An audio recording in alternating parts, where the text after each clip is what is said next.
داران حضرت مولانای بزرگ، اکنون قسمت دوم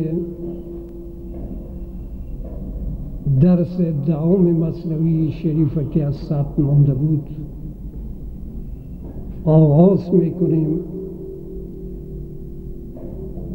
نخست جناب قاری صاحب محترم عجب گل خواهش می رود که با قرائت آیاتی از کلام ربانی این محفل عرفانی و انسانی را گرمی و روشنی ببخشند. اعوذ بالله من الشیطان الرجیم.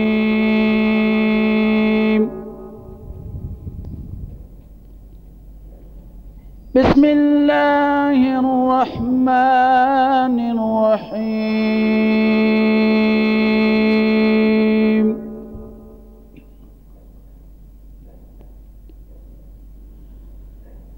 إن في خلق السماوات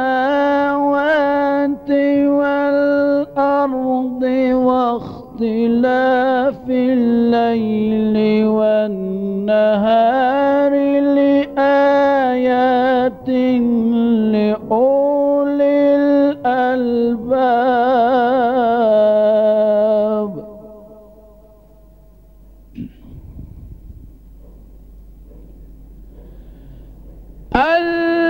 الذين يذكرون الله قياما وقعودا وعلى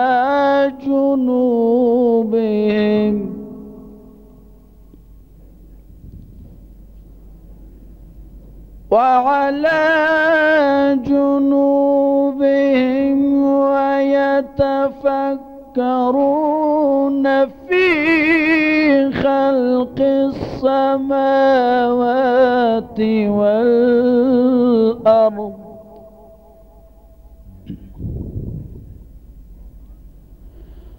ربنا ما خلقت هذا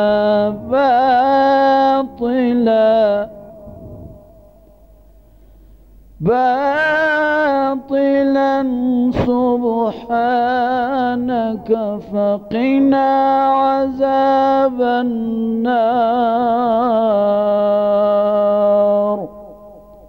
صدق الله العظيم. ربنا آتنا في الدنيا حسنة وفي الآخرة حسنة وقنا عذاب النار. تو قیاس از خویش میگیری ولی دور دور افتاده ای بنگر تو نیک. حضرت مولانای بزرگ به ارتباط شناخت از حقیقت اشیا، علل خصوص شناخت از انسان و هر کسی که انسان را شناخت به تحقیق خدا را شناخته است و حضرت شمس بزرگ می فرماید که در مجلس یک آدم گفت که شناخت خدا بسیار دشوار است. شمس به جوابش گفت که احمق، شناخت خودت دشوار است، شناخت خدا بسیار آسان است. راستی که شناخت انسان نسبت به همه چیز دشوار و پیچیده است.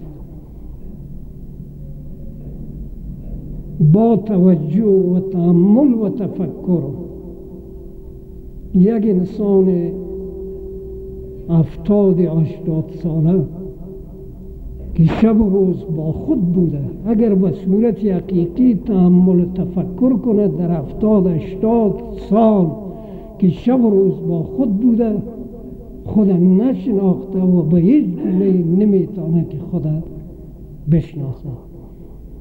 علل خصوص به حساب مسائل پیچیده روحی و روانی. در حالی که چنین است و حضرت مولانا می فرماید که شما به اساس شناختتان، ادراکتان از انسانهای اول که پیامبران هستند و بعد از پیامبران اولیای حق است، شما تعبیر و تعویل نکنید.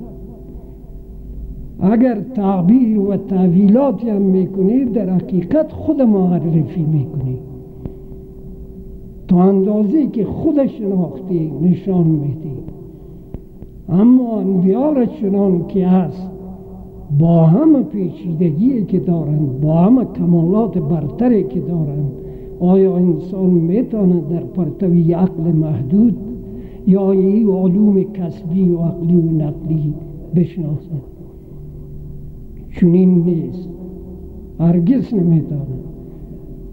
وقتی انسان خدا را در حد ظرفیتش آدم میشناسه که هستیش به تصفیه و تزکیه رسیده باشه، به اصطلاح عرفا، یعنی خصلت‌های زشت، خصلت‌های بد، قوت‌هایی که انسان در دوره زندگی بالفعل به کارهای غیر انسانی میکشه، به سوی شر میکشانه، این باید نفی کنه با مبارزه، با تصفیه، با توجه به مرکزی اصلی و تزکیه. بازی خدا و حقیقت میشناسه، آن هم در حد ظرفیت خودش، نه به تمام چنان که خدا از بشناسیش هیچ امکان نداره. مولانا میگه که سیر هر کس تا کمالی او بود در جهان بشریت، سیر و حرکت هر کس، شناختی هر کس در حد ظرفیتش است، با جهان و جهان بینی خود حرکت میکنه، جهان و جهان بینی خود به دیگران انتقال میده. اما نه چنان که هست، قسمی که هست به تمام هیچ امکان نداره. سعی هر کس تا کمالی او بود، قرب هر کس حسب حالی او بود. نزدیکی هر کس به کمالات انسانی حسب حالش است، نظر به خصلتش، نظر به مشربش. یکی با دیدن مناظر طبیعی به مرکز اصلی نزدیک میشه، دیگر با دیدن زیبایی و جمالی که در طبیعت است، در انسان است، به مرکز اصلی نزدیک میشه. قوت‌های انسانی در وجودش تقویه میشه، تحریک میشه، او را میکشانه به سوی جمال و کمال انسانی که اوجا تضاد نیست. یکی با شنیدن اصوات موزون که موسیقی ما و شما میگوییم، قوت‌های اصلی در وجودش تحریک میشه، قوت‌های مذمومی که خواسته های گوناگون داره و هر کدامش در جایش نگاه میکنه، این که کار ها نرسه. البته باز انسان با تمرکز فکری به سوی کمالات انسانی حرکت میکنه. یک پارچه موسیقی وقتی که انسان از خود میبره، قوت‌های مذمومه کارشان به اعتدال و تناسب میکشونه، دامون لحظه یک ذرم باز عداوت در دل و دماغ کسی که به شنیدن یک پارچه موسیقی گوش داده دیده نمیشه. این تجربه میشده. این کمال هنر است. خیر و زیبایی میگه که یک جا شد با زور هنر از نگاه عرفا. هنر میگه چیست؟ تناسب و اعتدال خیر و زیبایی. هنر غیر از تناسب دیگه هیچ چیز نیست. به حساب احساس و مسائل عرفانی. حتی اکثر عرفا میگه که خود عرفان هنر است، زیرا تناسب و اعتدال قوت‌های ظاهری و باطنی انسان است. وقتی که کار انسان با تناسب و اعتدال کشید، باز انسان معتدل و با اعتدال است، وجودی از او در اجتماع خیر است. به هر صورت حضرت مولانا میگه که شما همیشه به حساب دیگران متوجه خود باشید، همیشه در راه کمبودی های خودتان میگه بکوشید. اون وقتی که شما تکمیل شدید، شعور شما، نور شعورتان قوی شد، در پرتو نور شعور خیش که نور قوی تر از باز میتونه که اجتماع را نقد کنه به حساب کمسات. تا وقتی که خودتان تکمیل نشده به حساب اجتماع و حساب مردم کم و بیش نگویی که اشتباه میکنی. هنوز خود را نشناختی که در قدم اول انسان باید خود در پرتو نور خود بشناسد. خود را شناختن است در پرتو نور خویشتن. بعد از او خود را شناختن است در پرتو نور اجتماع، در پرتو نور مردم که مردم شخصیت مرا قبول کردن یا نه، شخصیت اصلی ما تثبیت شده یا نه. اگر مردم مرا قبول کردن علت و انگیزش چیست؟ به خاطر از اینکه وزیر هستم یا به خاطر از اینکه پیسه زیاد دارم؟ اگر به خاطر وزارت و به خاطر پول باشه گفته این نفی کن. این اعتبارات فرعی است، این شخصیت فرعی تو است، شخصیت اصلی نیست. فردا چوکی وزارت از پیشت گرفته میشه، باز مردم تو را نمیشناسه. هرگاهی که مردم تو را به حساب کمالات اصلیه انسانی که در وجود جاری است اجتماع تو را قبول کرد، آن سوی زر و زور بازو وقت میگه تو شهادت بده در راه ثبوت شخصیته. باز تو باور کن که شخصیت اصلی تو را اجتماع تثبیت کرده، قبول کرده. شاید دوم شعور دیگر خیش را دیدن به نور دیگری. و این مرتبه هم که خلال شد، شاهد سومش میگه شعور ذات حق، خیش را دیدن به نور ذات حق. باز خود در نور ذات الهی باید ببینی. اگر خود اوجه نمیبینی خود تو ناتمام هستی. تو را قوتهای مذموم تهدید میکنن، نمیتونی مطابق مشی اصلی که داری سیر کنی، حرکت کنی. زندان تو را تهدید میکنه، انتحار مادی که گرسنه میمونی تهدید میکنه، لباس تا میگیرن، نان تا میگیرن، خودتا میکشن اگر و این خط روان شدی. اینجا باز منعرف میشی. قوتهای مذموم همه چیز به اطراف منافع شخصی میکشانند. اگر تو خود در پرتو نور شعور خدا نبینی این چیزا تو را تهدید میکنه. باید مجبور هستی که از خط اصلی منحرف شوی به اقتضای نفس، به اقتضای هوس، از ترس زندان، از ترس انتحار مادی که نان منگی. این عرفان عملی است. شاهد سوم شعور ذات حق، خیش را دیدن به نور ذات حق. به این مرتبه که رسیدی پیش این نور ار بمانی استوار، حی و قایم چون خدا خود را شمار. به این مرتبه که تو رسیدی میگه مثل خدا آری تو حی و قایم هستی. زمین و آسمان که یک طرف شود تو را از او ختمش اصلی نمیتاره منحرف شد. این سه مرحله که یک انسان طی کرد، بعد از اون میتونه که در مورد انسان‌های دیگر علل خصوص انبیا و اولیا نظر بده. در غیر از اون میگه اشتباه میکنه انسان و حضرت مولانا منع میکنه که به اساس خود دیگرها را نسنجی، فقط خود تعبیر کنی، خود تعبیر کنی. وقتی که خود تعبیر کردی شناختی، بعد از او وضعت داری که دیگرها را تعبیر کنی، نقد کنی.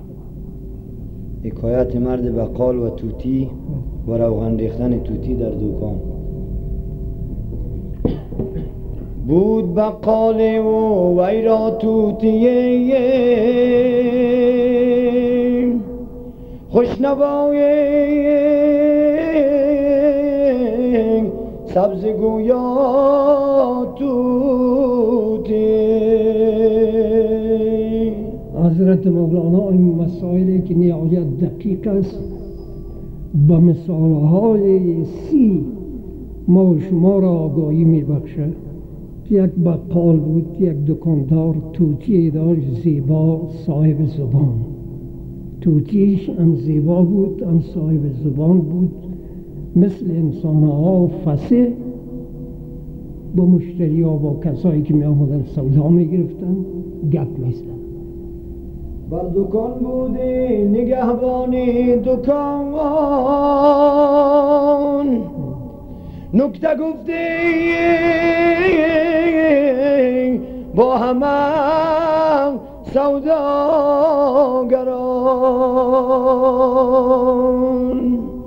هم از اجناس دکان نگهبانی میکرد، هم با مشتری ها و سوداگران گپ میزد. در خطاب آدمی ناطق بوده، در نوای توتیان حاذق بوده. اما انسان ها، آدم ها خوب صحبت میکرد. توتی های دیگر هم که نوزبان بودن ای با بسیار زودی وار صاحب زبان میساخت. همین توتی ایو نرم داشت. جست از صدر دکان سوی گریخت، شیشای روغن گل را بریخت. همین توتی روزی از روزها که نگهبان دکان بود، کدام پشکی پیدا شد، این تور خورد، از پشک گریخت، در یک الماری بوتلای روغن گل بود و افتیدند و شکستند ریختند. از تو این خانه بیامد خواجهش، بر دکان بنشست فارغ خواجهش. صاحب دکان از خانه آمد، در دکان لحظه ای نشست، دید پر روغن دکان و جاش چرب، بر سرش زد گشت توتی کل ز ضرب. دکاندار متوجه شد که روغن گل ریخته و هر طرف چرب کرده. خر شد، یک چوب گرفت، در فرق توتی زد، در اثر ضرب چوب سر توتی کل شد، موش رفت. روزکی چندی سخن کوتاه کرد، مرد بقال از ندامت آه کرد. چند روز توتی از گپ زدن ماند. مرد بقال همی صاحب دکان که توتی زده بود بسیار پشیمان شد که چرا ما این توتی خودم زدم. ریش میکندم ریش بر میکند و میگفت ای دریغ کافتابی نعمتم شد زیر میخ. از اثر پشیمانی ریش خودم میکند. در ندامت بعضی وقت کسی پشیمان میشه ریشه و میگفت که آفتاب وقت ما که عبارت از توتی صاحب زبان بود زیر ابر شد که حال روشنی ندارد. دست من بشکسته بودی آن زمان چون زدم من بر سریان خوش زبان. پیش خود میگفت کاش که دست مدم اون لحظه که ما دستری از این توتی به وسیله چوب زدم شکسته می بود که قادر به این فعل به این حرکت نمی شدم. هدیه ها می داد هر درویش را تا بیابد نطق مرغ خویش را. با اساس عقیده که داشت بر درویش نظر و نیاز و هدیه میداد با نیت از اینکه توتیش دوباره صاحب زبان شوه و گپ بزنه. بعد 3 روز و 3 شب حیران و زار بر دکان بنشستم بود ناامیدوار. بعد از 3 شب و 3 روز در دکان جگرخون و ناامید از گپ زدن توتی همین دکاندار نشسته بود. می نمودن مرغ را هر گون شگفت تا که باشد کاندر آید او بگفت. کوشش میکرد که توتی صاحب زبان شوه گویا شوه با مو وسایلی که میفهمید که صاحب زبان میشه اما توتی گپ نمیزد. جولقی سر برهنه میگذشت با سر و بیمو با سری بیمو تو پشتگی تا ستوشت. یک جولقی است. جولق جامعه به خصوصی است که فقرا می پوشیدن در قدیم و یک فقیر با همون لباس و سرش هم کل بود از پیش روی دکان تیر می شد. توتی اندر گفت آمد آن زمان بانگ بر درویش زد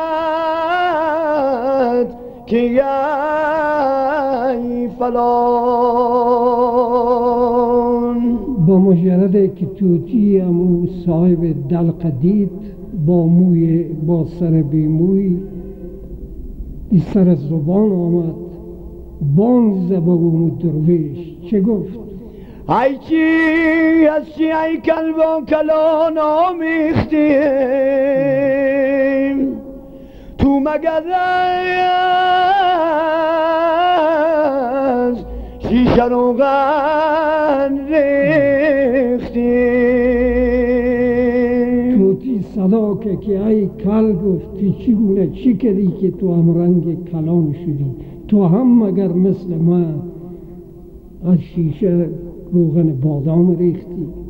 همین تو صدا کسیز. از قیاسش خنده آمد خلق را کوچو خود بنداشت صاحب دلق را. تمام مردمی که نزدیک و همسایه از دکاندار بودند از یک قیاس توتی خنده کردند که صاحب دل که مثل خودی گمان کرد. حضرت مولانا در این داستان رمزی تقلید و قیاس به اساس مسائل فلسفی نفی می‌کند. کار پاکان را قیاس از خود مگیر، گرچه مانند در نوشتن شیر و شیر. لحاظا میگه همیشه به خود تحمل کنی، خود تعویل و تعمیل کنی. کار پاکان و نیکان میگه از خود قیاس نکنی، مگیر.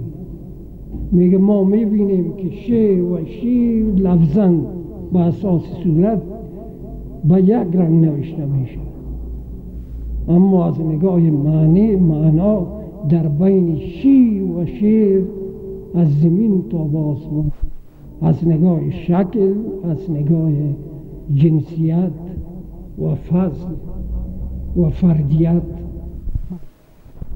جمله عالم زین سبب گمراه شد، کم کسی زبدال حق آگاه شد. و تمام عالم به اساس پندار کمال، تقلید و قیاس گمراه شد. میگه کم کسی است که از مردان خدا، از انسان‌های حقیقی آگاه شده باشند و انسان‌های واقعی و حقیقی را به رنگی که هستند شناخته باشند. همسری با انبیا برداشتند، اولیا را همچو خود پنداشتند.